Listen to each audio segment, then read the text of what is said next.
So as I've been saying the last few weeks, in the season after Epiphany, we return to the stories from the beginning of Jesus' ministry. We saw him being baptized, turning water into wine, preaching his first sermon, gathering his first followers. Before it spread across the globe and became what it is today, the movement that we now know as Christianity began as conversations between friends and a loving touch that could reach out and heal. Our gospel story this morning is from the book of Luke, chapter 6, verses 6 through 16.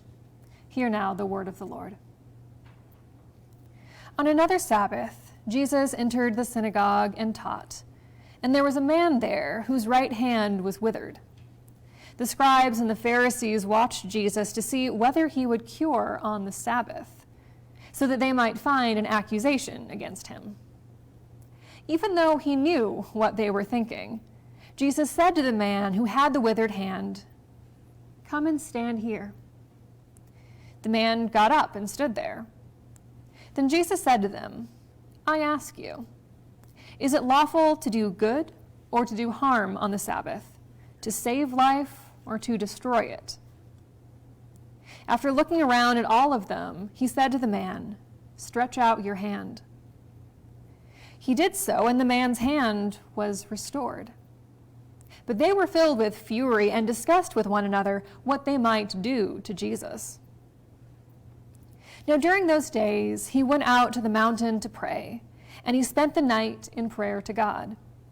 And when the day came, he called his disciples and chose 12 of them, whom he also named apostles: Simon, whom he named Peter, and his brother Andrew, and James and John, and Philip and Bartholomew, and Matthew and Thomas, and James son of Alphaeus, and Simon who was called the Zealot, and Judas son of James, and Judas Iscariot, who became a traitor. This is the word of the Lord. So some of you have been joining me on Tuesday nights at 8 p.m. for the Bible study that Ginger Snap and I do on Facebook Live. That was a shameless plug. So we do this every week. Last month, we started a series on the apostles. They're usually used interchangeably, but technically a disciple is a student or follower, while an apostle is a follower who has been sent out to share a message. So at the fixed point in history when Jesus called these 12 men together during our story today, they were disciples. But from our viewpoint today, 11 of those men are apostles because they left Jesus' side and went out to share the good news throughout the ancient world. But we often tell Bible stories in the present tense, so the men are simultaneously both disciples and apostles. It's not the most important thing I want you to take away from today's story, but it's a fun fact if you ever wondered what the difference is.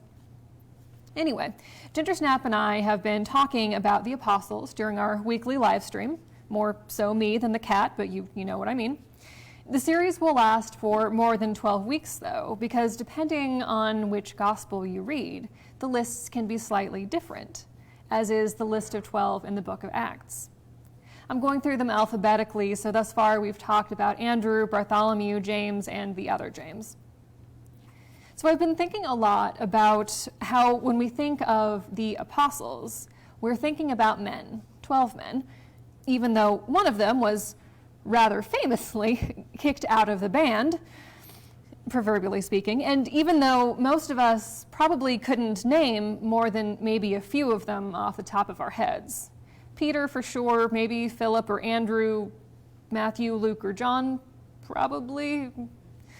Mary Magdalene should count, but I'll spare you from that soapbox, at least for today.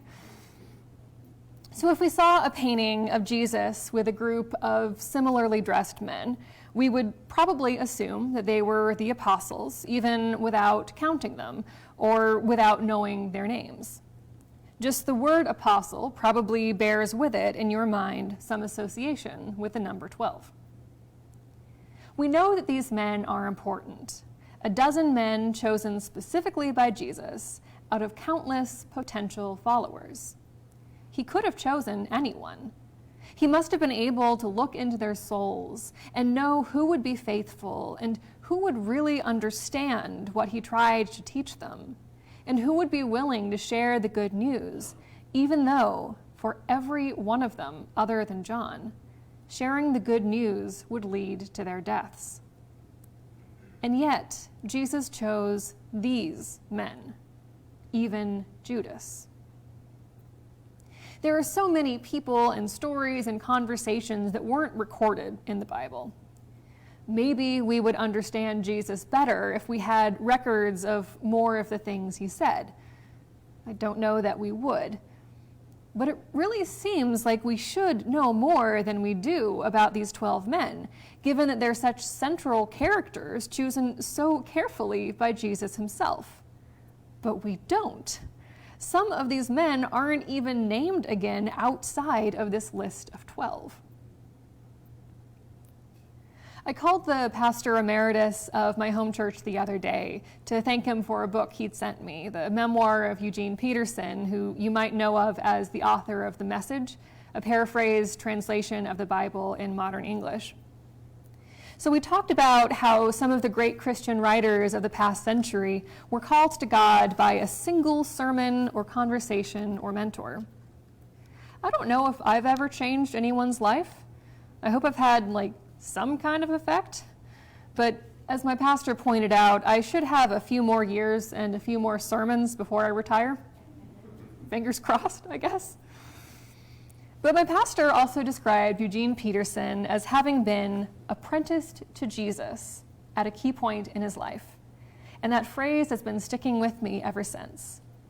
Apprenticed to Jesus. It certainly feels apt to describe a seminary student's first experience with field education. It also feels apt to describe what the 12 men in today's story agreed to, an apprenticeship with Jesus before the day when they themselves would go out into the world to make disciples of their own. And for that matter, to a perhaps less dramatic extent, it feels apt to describe the Christian life more generally. We are apprentices of Jesus. We follow him, we learn from him, we model our lives after him, and through our words and actions, we try to lead others towards him as well, because we believe that this life is worth sharing. Whether or not my ministry ever changes someone's life, I definitely won't become a best-selling Christian author revered by literally every pastor I know. I'll never be asked to preach at a royal wedding, unfortunately. I've never wanted to be a pastor at a big church with a full staff. I'm an introvert, and I love my small church. I get to write and study and share fun facts and bring my cat to Bible study and recommend books and make my own stoles and know you all by name and play with your dogs and sit with you over coffee and exchange recipes and brainstorm together about how to live out and share the good news. And so as much as it frustrates me, it also makes sense to me that some of the apostles have bigger stories in the Gospels than others. I'm sure that Bartholomew had as big an impact as Andrew or his brother Peter, even if his ministry didn't reach the kind of people who would write Gospels or make history. Jesus called the less famous of the 12 with no less love or trust than the love and trust he had for the most famous of the 12. We aren't called to start global movements or convert kings or exorcise demons or preach to large crowds or be horrifically martyred for our faith. At least I certainly hope we aren't. What we are called to do is to follow Jesus and learn from him and share what we learn. Because Jesus is worth following, and the gospel is worth learning, and this Christian life we lead is worth sharing. We are all disciples, apprenticed to Jesus. We can all be apostles, going out into the world to love and to offer hope, and to sit beside people in hard times, and to rejoice with them in good times, and to seek justice, and to love kindness, and to walk humbly with our God. we are more than 12.